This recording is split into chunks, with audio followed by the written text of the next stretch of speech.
My son's coach called me livid and screaming, saying, "Your son broke another record." Coach Raymond Blackwell's voice came through my phone so loud I had to pull it away from my ear.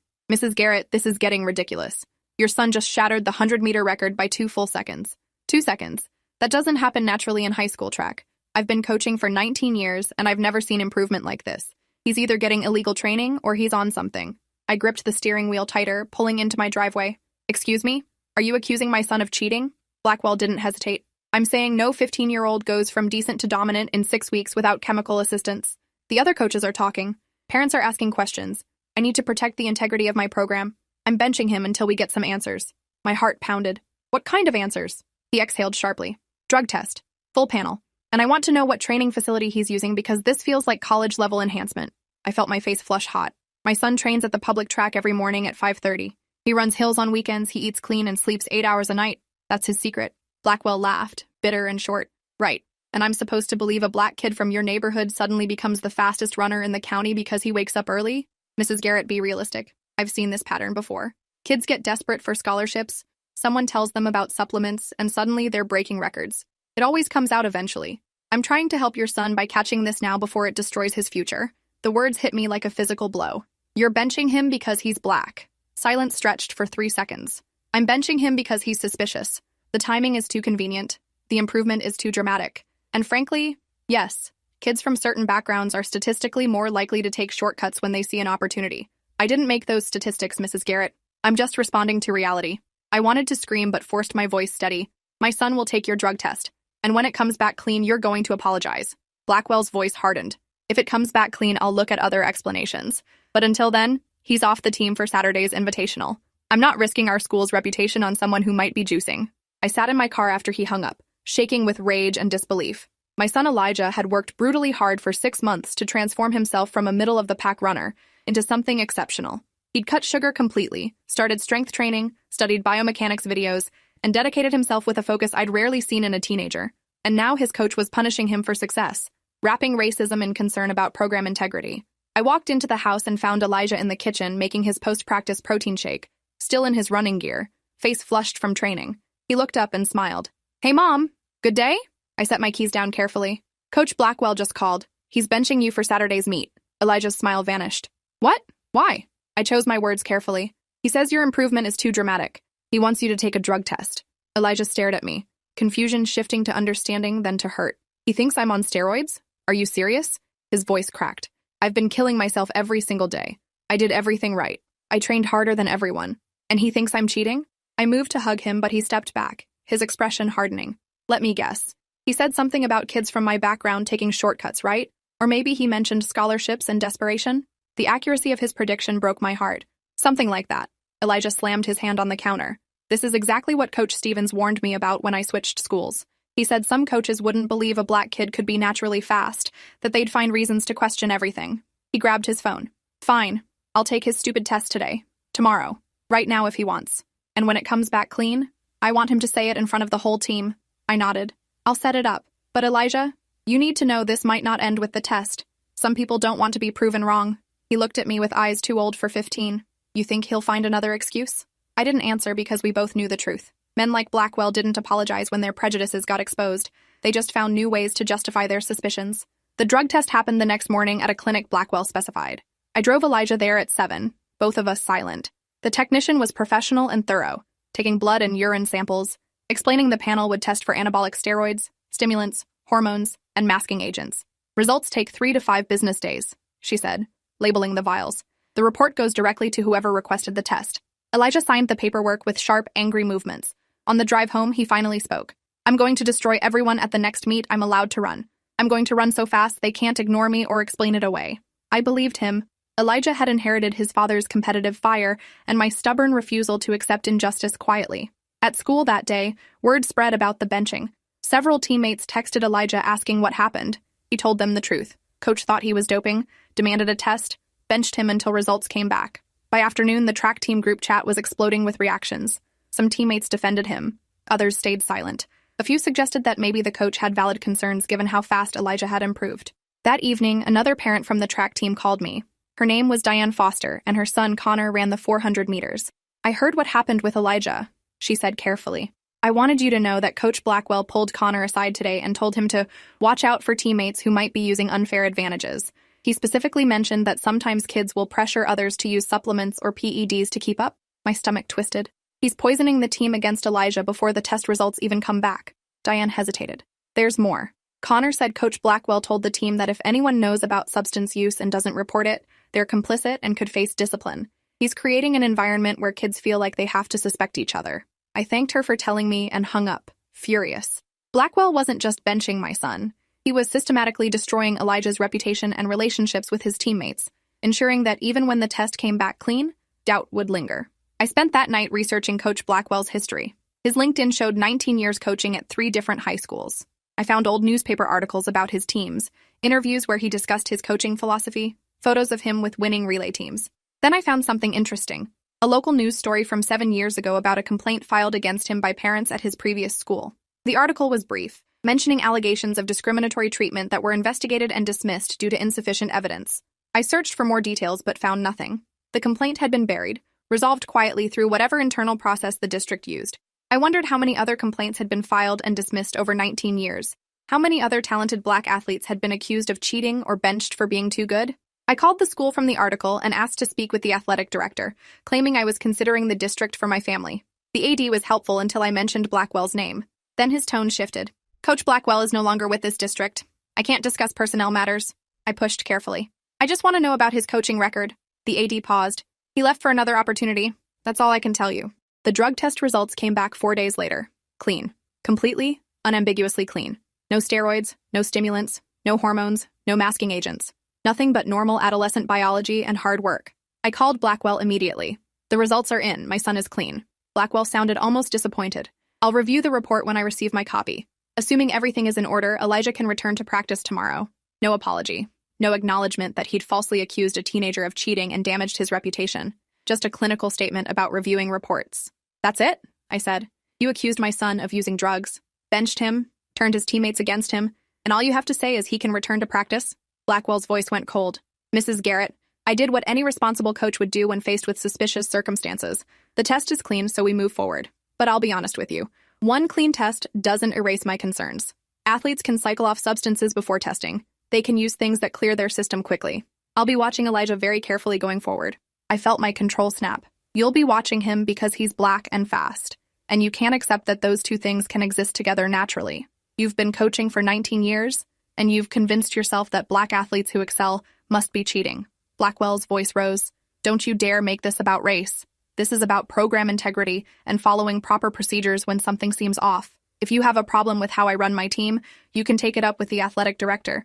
But I'm not going to stand here and be accused of racism because I take my responsibilities seriously. He hung up before I could respond. I immediately called the school's athletic director, Kevin Thompson, and requested a meeting. He tried to schedule something for the following week, but I insisted on that afternoon. We met in his office at 4 o'clock. Thompson was in his mid-50s, white, with the careful, neutral expression of someone used to navigating parent complaints. I laid out everything. The accusation, the benching, the team poisoning, the clean test results, Blackwell's continued suspicion despite evidence. Thompson listened, taking occasional notes. When I finished, he set down his pen. I appreciate you bringing this to my attention, Mrs. Garrett. Coach Blackwell did inform me about his concerns regarding Elijah's rapid improvement and his decision to request testing. That's actually proper protocol when a coach has legitimate questions about an athlete's performance. I leaned forward. Legitimate questions based on what? My son worked harder than everyone else and succeeded. That's not suspicious. That's athletics. Thompson shifted in his chair. I understand your frustration, but you have to see this from Coach Blackwell's perspective. When an athlete's performance improves dramatically in a short time frame, especially in a sport like track where records are so precisely measured, it raises flags. The coach has a responsibility to ensure fair competition. I pulled out my phone and showed him Elijah's training log. My son documents every workout, every morning run, every sprint session, every strength training day, every meal. He's been following a program designed by Coach Stevens from his previous school, who coached Olympic qualifiers. This isn't mysterious. It's dedication. Thompson glanced at the phone but didn't really look. I'm sure Elijah works hard, but Mrs. Garrett, you have to understand that Coach Blackwell has seen a lot in his career. He's developed an instinct for when something doesn't add up. That instinct has protected athletes from making serious mistakes. I felt my jaw tighten. Has it? Or has it targeted specific athletes while giving others the benefit of the doubt? Because I looked into Coach Blackwell's history. He left his previous school after discrimination complaints. What happened there? Thompson's expression hardened. I'm not going to discuss Coach Blackwell's employment history at other districts. Those matters were resolved appropriately. What I will tell you is that he's been an asset to our program here for 4 years. His teams win championships. His athletes earn scholarships. He runs a clean, competitive program. I stood up. My son passed the drug test. Coach Blackwell needs to apologize publicly to Elijah and the team. He needs to acknowledge that his accusations were wrong and that he damaged my son's reputation based on nothing but prejudice. Thompson stood as well. That's not going to happen, Mrs. Garrett. Coach Blackwell followed proper protocol. Requesting a drug test when performance raises questions is not an accusation of wrongdoing. It's due diligence. The test came back clean, which is exactly what everyone hoped for. Now Elijah can compete with no cloud hanging over him. That's a good outcome. I stared at him in disbelief. A good outcome? My son has teammates who think he's a cheater. He has a coach who openly stated he'll be watching him because one clean test doesn't erase suspicion. You're telling me that's acceptable? Thompson sat back down, signaling the meeting was ending. What I'm telling you is that Coach Blackwell acted appropriately within his authority as a coach. If you disagree with that assessment, you're welcome to file a formal complaint through the district's channels, but I'm not going to discipline a coach for doing his job. I left his office shaking with frustration and anger. The system was protecting itself, choosing to support a coach with a pattern of discrimination rather than acknowledge harm done to a student. That evening, I called Coach Stevens, Elijah's previous track coach before we moved districts. Stevens was a black man in his 50s who'd coached at the collegiate level before shifting to high school athletics.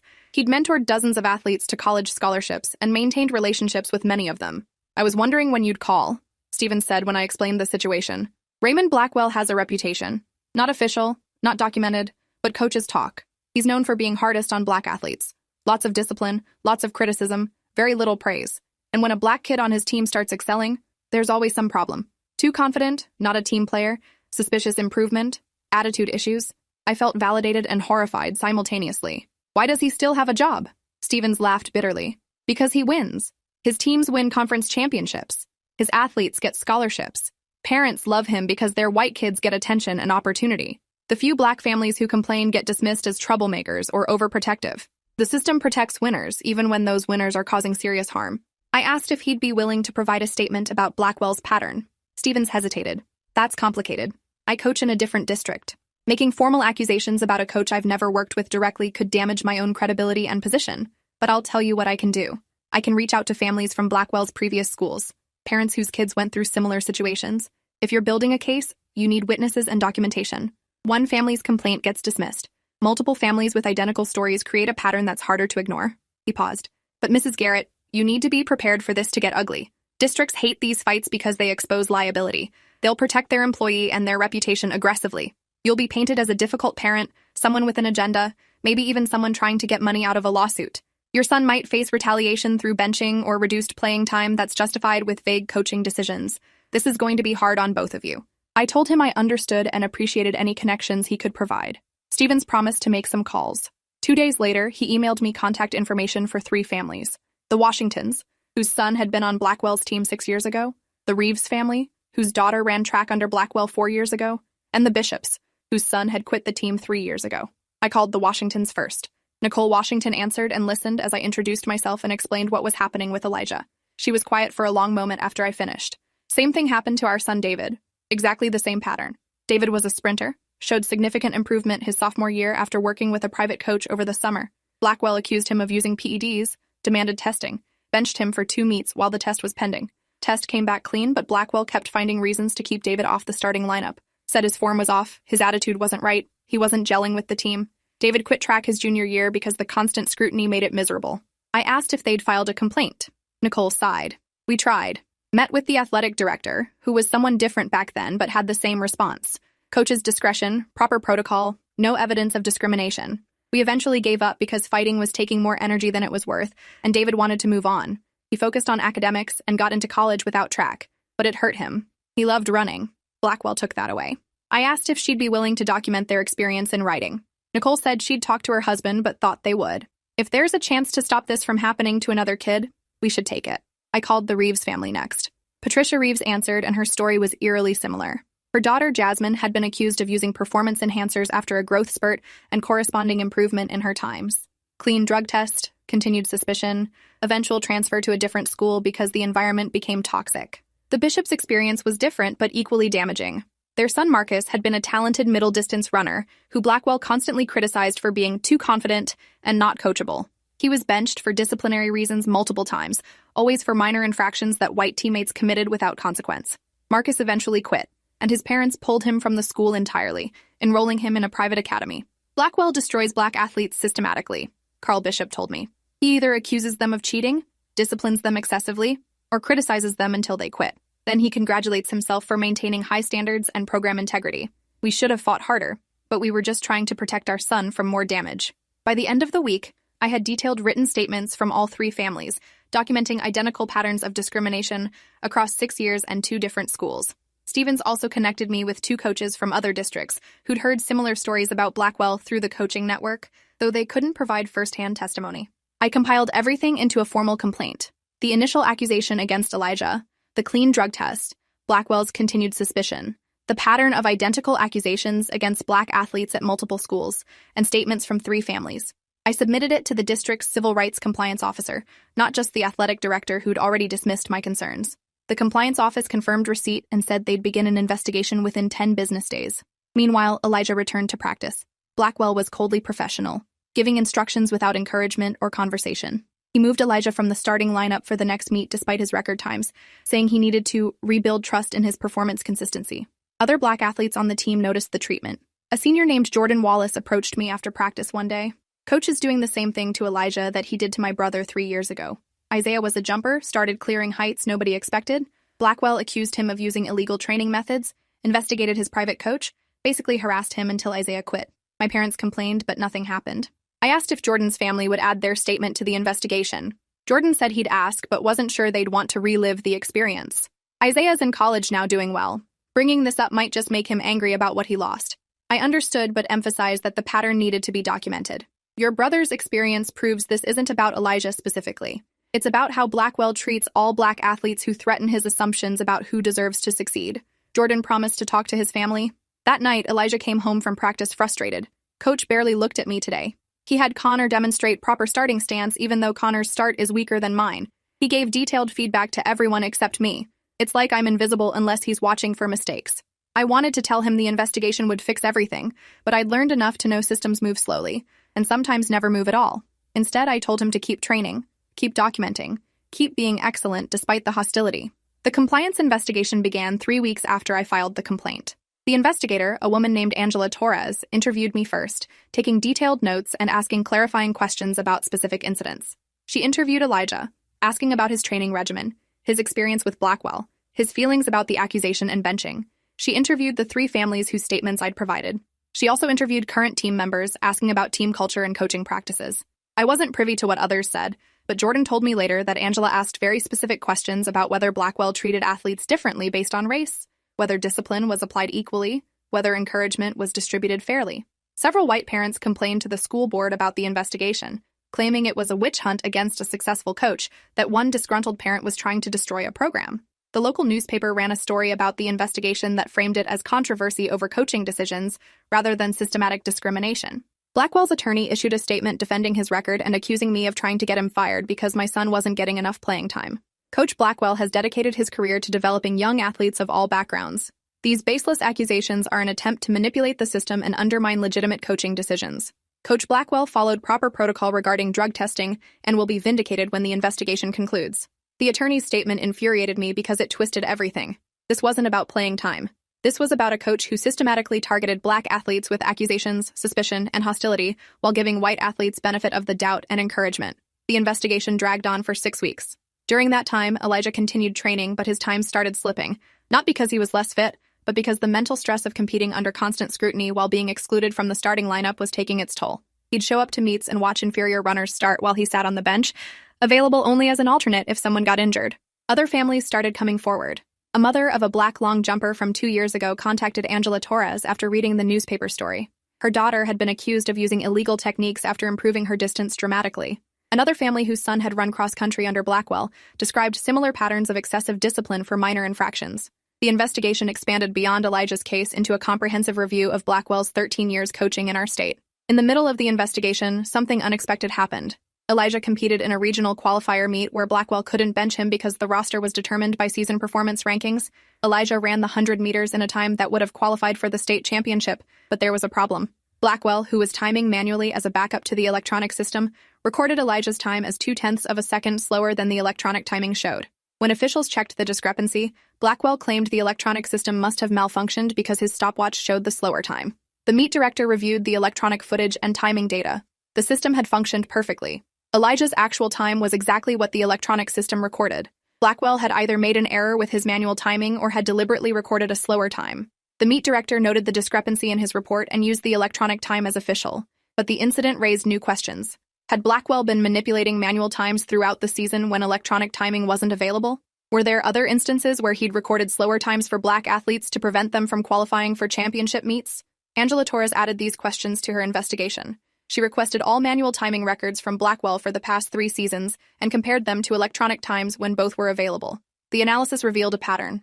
Blackwell's manual times for Black athletes were consistently slower than electronic times by small but significant margins. His manual times for white athletes were consistently accurate or occasionally faster. The statistical probability of this pattern occurring by chance was effectively 0. The district placed Blackwell on administrative leave pending the investigation's conclusion. They appointed an interim coach, a young assistant named Chris Norton, who'd been with the program for 2 years, but had minimal decision-making authority under Blackwell. Norton's first action as interim coach was reviewing the current roster and starting lineups. He put Elijah back in the starting lineup based purely on performance times. The difference was immediate and obvious. Elijah won his first race under Norton by a comfortable margin. His confidence started returning. Other Black athletes on the team began performing better too, freed from the constant weight of suspicion and excessive scrutiny. The team's overall performance actually improved with Blackwell gone, despite parents' fears that removing an experienced coach would hurt the program. Jordan Wallace, the senior whose brother had quit under Blackwell's coaching, ran a personal best in the 400 meters. 2 Black jumpers who'd been relegated to alternate positions under Blackwell suddenly placed first and second in the long jump at the conference championship. The investigation concluded 8 weeks after it began. Angela Torres' report was damning. She found substantial evidence of discriminatory treatment based on race, including disparate discipline, unequal encouragement, systematic exclusion of Black athletes from starting lineups despite superior performance, and statistical manipulation of timing records. She found that Blackwell had received multiple informal complaints over his career that were never properly investigated. She found that his pattern of targeting high-achieving Black athletes with accusations of cheating had occurred at every school where he'd coached. Her recommendation was immediate termination and referral to the state's licensing board for potential revocation of his coaching credentials. The school board held a closed session to review the report and determine next steps. The session lasted 4 hours. When they emerged, the board president read a prepared statement. After thorough review of the investigation into Coach Raymond Blackwell, the board has determined that serious violations of district policy occurred.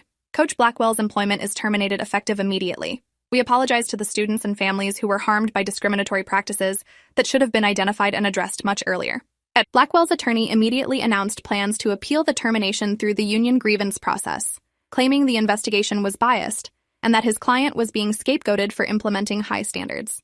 The local newspaper ran a story about divided community reaction. White parents who'd supported Blackwell protested the firing, organizing a petition claiming the district had caved to political pressure. Black families who'd experienced his discrimination expressed relief and frustration that it had taken so long. The story gained regional attention when a sports columnist wrote a piece about systematic racism in high school athletics and how coaches like Blackwell thrive because their winning records shield them from accountability. Several other coaches across the state were suddenly facing scrutiny for similar patterns with their Black athletes. Elijah's story became part of a larger conversation about who gets believed, who gets second chances, and whose excellence gets questioned. The State Athletics Association announced a comprehensive review of coaching practices and implementation of mandatory bias training for all coaches. They created a formal reporting mechanism for athletes and families to document discriminatory treatment without fear of retaliation. These changes wouldn't have happened without multiple families speaking up and refusing to accept that discrimination was just coaching discretion. Blackwell's union grievance was denied after a hearing where 3 arbitrators reviewed the evidence. The statistical manipulation of timing records alone was sufficient grounds for termination under the union contract's conduct unbecoming clause. His coaching license was suspended pending a state board review. He couldn't coach high school athletics in our state anymore, though nothing prevented him from moving to another state and starting over. That reality bothered me. How many other coaches with similar patterns were currently employed, protected by winning records and administrative indifference? How many talented Black athletes were being driven out of sports by coaches who couldn't accept their success? Elijah finished the season with the second fastest time in the state for his age group. He qualified for the state championship meet and placed 3rd overall, earning attention from college scouts. Multiple Division I programs contacted him about potential scholarships. The success felt bittersweet, because we both knew he could have accomplished this months earlier if Blackwell hadn't derailed his season with false accusations and deliberate sabotage. Chris Norton was named permanent head coach after the season ended. His first action was meeting individually with every black athlete on the team to apologize for not speaking up sooner about Blackwell's treatment. I saw what was happening, Norton told me when we spoke. I saw him time athletes differently, bench performers who deserved to start, discipline black kids for things white kids got away with. I told myself it wasn't my place to question a senior coach, that maybe I was misinterpreting what I saw. I was a coward, and I'm sorry. I should have documented it and reported it. Your son and the others deserved better. I appreciated his honesty, even though it highlighted how many people had watched discrimination happen and chosen silence over risk. Norton implemented new team policies, transparent criteria for starting positions, documented disciplinary procedures applied equally, mandatory coaching staff training on implicit bias, and a team culture statement explicitly rejecting discrimination.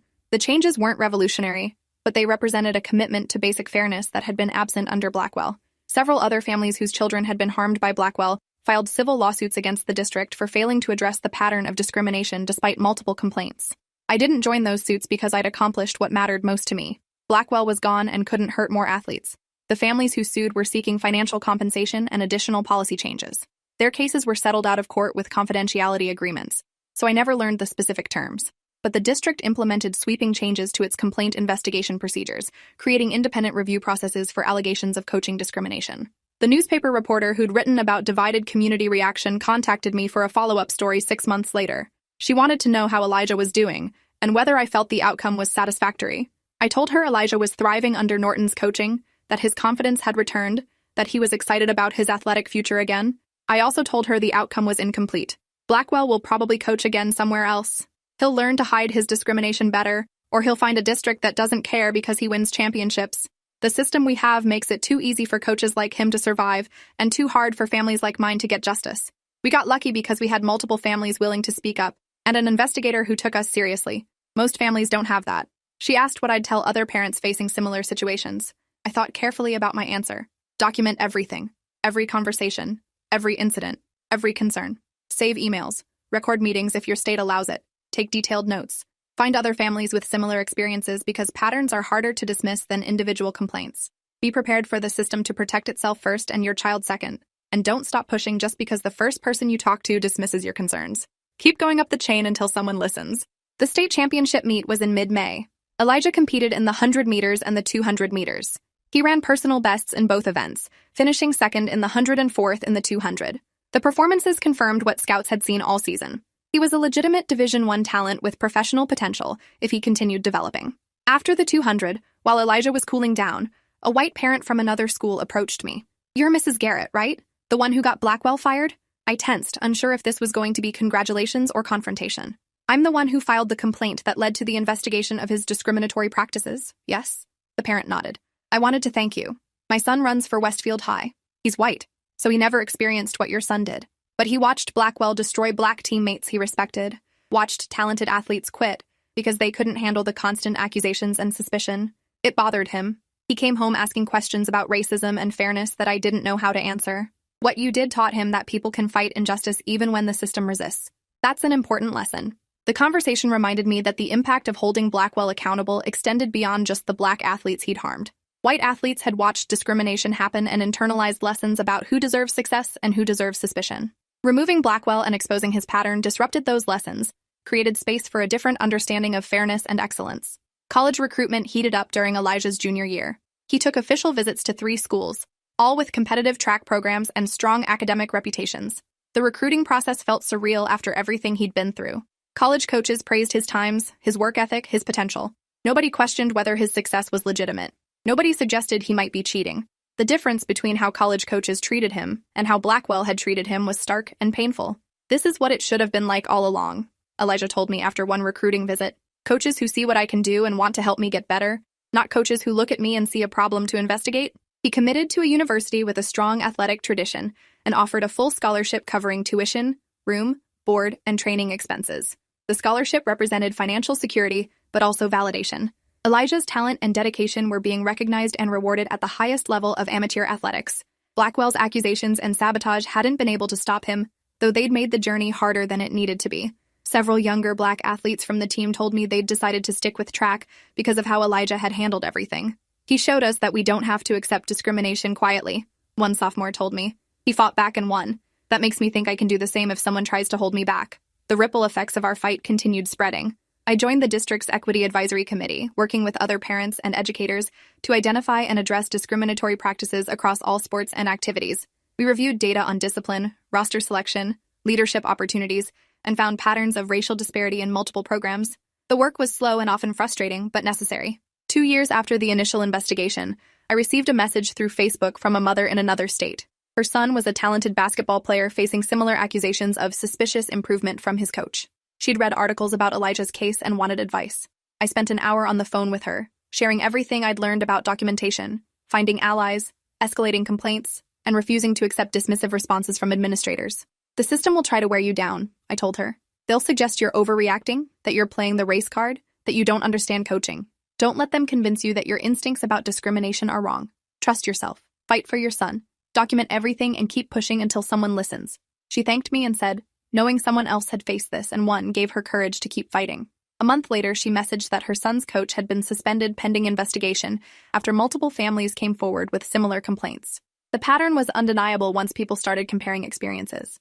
Elijah graduated high school with honors and a track scholarship. At graduation, he was recognized as the school's Male Athlete of the Year, an award voted on by coaches and athletic staff. Chris Norton gave a speech about Elijah's resilience and character, about how he'd faced adversity and responded with grace and determination. He didn't mention Blackwell by name, but everyone understood what adversity he meant. After the ceremony, multiple Black families approached me with their own stories about coaching discrimination their children had faced in various sports. Some had fought back with mixed results. Others had stayed silent to avoid conflict. All of them expressed gratitude that someone had finally held a coach accountable in a public way that created lasting change. Their stories reinforced what I'd come to understand. Blackwell wasn't an isolated problem. He was one example of a widespread pattern of coaches who use their authority to discriminate while hiding behind rhetoric about standards and integrity. Fighting one coach didn't solve the systemic problem, but it created a precedent and a model for how families could push back effectively. The university Elijah attended had a strong track program with professional-level training facilities and coaching staff. His freshman year was challenging as he adjusted to college academics and the intensity of Division I athletics. But he thrived under coaches who believed in him and invested in his development without questioning whether his success was legitimate. He called me after his first collegiate meet, excited and slightly amazed. "Mom, I just ran against guys who will probably make the Olympics someday. And I held my own. I belonged there. This is what Coach Stevens always said was possible if I got real coaching and support." His voice carried joy that had been missing during his time under Blackwell. Hearing that joy felt like the truest victory. In his sophomore year, Elijah qualified for the National Collegiate Championship in the 100 meters. He didn't medal, but competing at that level was an achievement most high school athletes never reach. The experience motivated him to train harder, refine his technique, and commit to the process of incremental improvement. His coaches praised his work ethic and mental toughness, qualities he'd developed partly through surviving Blackwell's discrimination. I thought about Raymond Blackwell sometimes, wondered where he'd ended up and whether he'd learned anything from being held accountable. I searched his name online occasionally but found little information. He'd disappeared from coaching, at least in our state. Part of me hoped he'd gained some insight about his biases and the harm he'd caused. The more realistic part knew people like him rarely change their fundamental beliefs. They just get better at hiding their discrimination or find environments where it's tolerated. The important thing was that he couldn't hurt athletes in our district anymore. That had to be enough. 3 years after Blackwell's termination, the State Athletics Association published a report on racial disparities in high school sports. The data showed that Black athletes faced disciplinary action at higher rates, received less playing time relative to performance, and were more likely to be accused of rule violations than their white peers. The report cited Elijah's case as an example of how discriminatory coaching practices can derail talented athletes and recommended comprehensive reforms including bias training, transparent selection criteria, and independent review processes for discrimination complaints. Elijah graduated from college with a degree in kinesiology and a decision to pursue professional track. He didn't make the Olympic team his first attempt, but he made the finals at the trials, running against the fastest athletes in the country and proving he belonged among the elite. Whether he eventually makes an Olympic team remains to be seen, but he's already succeeded beyond what most athletes achieve. More importantly, he succeeded despite a coach who tried to destroy his confidence and derail his career before it started. Several young Black athletes from our town have reached out to Elijah for mentoring and advice. He makes time to talk with them, shares his experiences, and encourages them to trust their abilities even when coaches or others question them. He tells them what Coach Stevens told him and what I reinforced. Excellence is the best response to discrimination, but you also have to be willing to fight the system when it tries to hold you back unjustly. Both things can be true simultaneously. I remain active in advocacy work around equity in athletics. I speak at school board meetings, serve on district committees, and connect families facing discrimination with resources and support. The work is ongoing because the problem is ongoing. New coaches make the same mistakes old coaches made. New families face the same accusations and dismissals we faced, but each successful challenge to discrimination makes the next challenge slightly easier. Each coach held accountable makes other coaches more careful about their biases. Each policy change creates slightly more protection for students. Progress is slow and incomplete, but it's real. Looking back, I'm proud of how Elijah and I fought against Blackwell's discrimination. We could have accepted the benching, taken the clean drug test as sufficient vindication, and moved on quietly. Instead, we documented the pattern, found allies, escalated our complaints, and refused to stop until meaningful accountability occurred. That choice was hard and risky, but it protected other athletes and created changes that outlasted our personal situation. Sometimes the right choice is also the hardest choice, and you only know if it was worth it years later when you see the ripples spreading outward from that moment of courage. Elijah called me last month from a training session in California, where he's working with an elite coaching group preparing for next year's Olympic trials. His times have improved significantly under their guidance. He's healthy, confident, and excited about his future in the sport he loves. Remember when Coach Blackwell said I'd never make it because I was just a kid who'd gotten lucky with one good season? Elijah asked. I think about that sometimes when I'm training with people who've medaled at world championships. He was so certain I didn't belong at this level. He was so sure my success couldn't be real. And he was completely wrong about everything. We talked for a while about his training and his goals. Before hanging up, Elijah said something that stayed with me. Mom, thank you for not letting him break me. There were days I wanted to quit. Wanted to walk away from track entirely because the constant accusations made it stop being fun. You kept fighting even when I was too tired to fight for myself. You taught me that I was worth fighting for. His words made me tear up because I knew how close we'd come to a different outcome, one where Blackwell's discrimination succeeded in driving a talented athlete away from his passion. Elijah's success wasn't guaranteed by his talent alone. It required resilience, support, and a refusal to accept injustice as inevitable. Those lessons extend beyond athletics into every area of life where people face discrimination and systems resist accountability. The story that started with an angry coach's false accusation became a story about fighting back, building coalitions, demanding justice, and refusing to let others define what you're capable of achieving. That's the story I want other families to know is possible, even when the fight feels impossible. If you enjoyed this, you'll definitely want to see the next ones too. So subscribe now and let me know your take in the comments.